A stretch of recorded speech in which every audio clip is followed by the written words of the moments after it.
दोस्तों, बॉलीवुड की सुरीली सिंगर लता मंगेशकर जी, स्वर कोकिला कहे जाने वाली लता जी इसी साल 6 फरवरी 2022 को हम सब से जुदा हो चुकी हैं।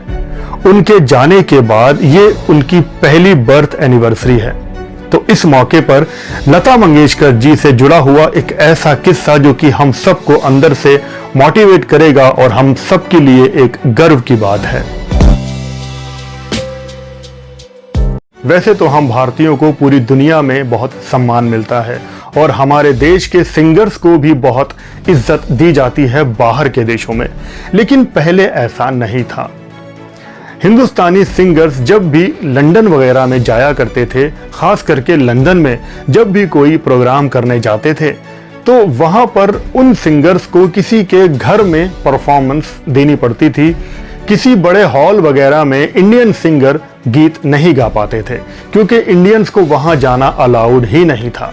जैसे कि लंदन में एक बहुत ही फेमस हॉल है जिसको कहा जाता है एल्बर्ट रॉबर्ट हॉल, और ये बहुत ही फेमस है, रॉयल एल्बर्ट हॉल है।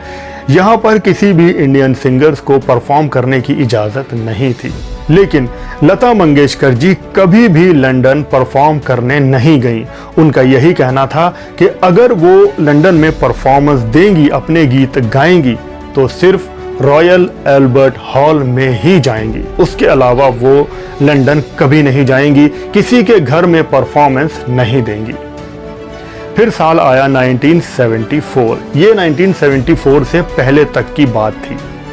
जब साल 1974 आया और लता मंगेशकर जी को लंदन से इनविटेशन आया एक परफॉर्मेंस देने का, कुछ गीत गाने का, तब लता जी ने एकदम मना कर दिया। उनका कहना था कि अगर वो लंदन जाएंगी तो रॉबर्ट हॉल में ही परफॉर्मेंस देंगी, नहीं तो नहीं देंगी। लेकिन लता जी की पॉपुलैरिटी इतनी थी, लोग उनको इतना सुनते थे, इतना चाहते थे कि उनकी पॉपुलैरिटी देखकर लंदन के एल्बर्ट हॉल के जो मेंबर थे उन्होंने लता जी की बात को माना और उनको पूरी इज्जत के साथ लंदन के एल्बर्ट हॉल में बुलाया गया। पहली बार कोई इंडियन सिंगर एल्बर्ट हॉल में जा रहा था और वो थी लता मंगेशकर जी। उनके साथ बॉलीवुड लेजेंड एक्टर दिलीप कुमार जी भी थे और लता मंगेशकर जी को इंट्रोड्यूस करते हुए दिलीप कुमार जी ने बहुत ही शानदार बातें कही थी।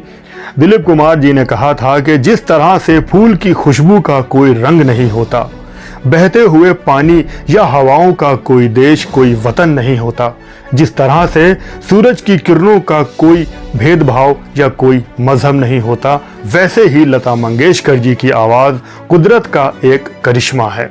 ये मेरी छोटी बहन है। और उसके बाद लता मंगेशकर जी ने अपनी मीठी आवाज़ में वहाँ गीतों का सिलसिला जारी किया।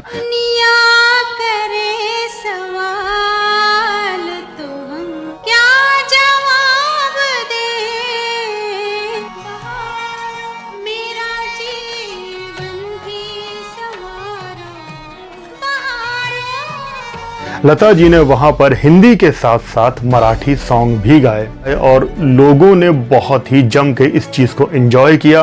तालियों की गड़गड़ाहट से पूरा एल्बर्ट हॉल गूंज उठता था। इस सारे किस्से को आशा भोसले जी भी अपने एक इंटरव्यू में बता चुकी हैं। तो अगर इस बात से आपको थोड़ी भी मोटिवेशन या गर्व फील हुआ हो तो वीडियो को लाइक शेयर कर देना। इस चैनल पर नए हो तो सब्सक्राइब जरूर करना। Thank you very much.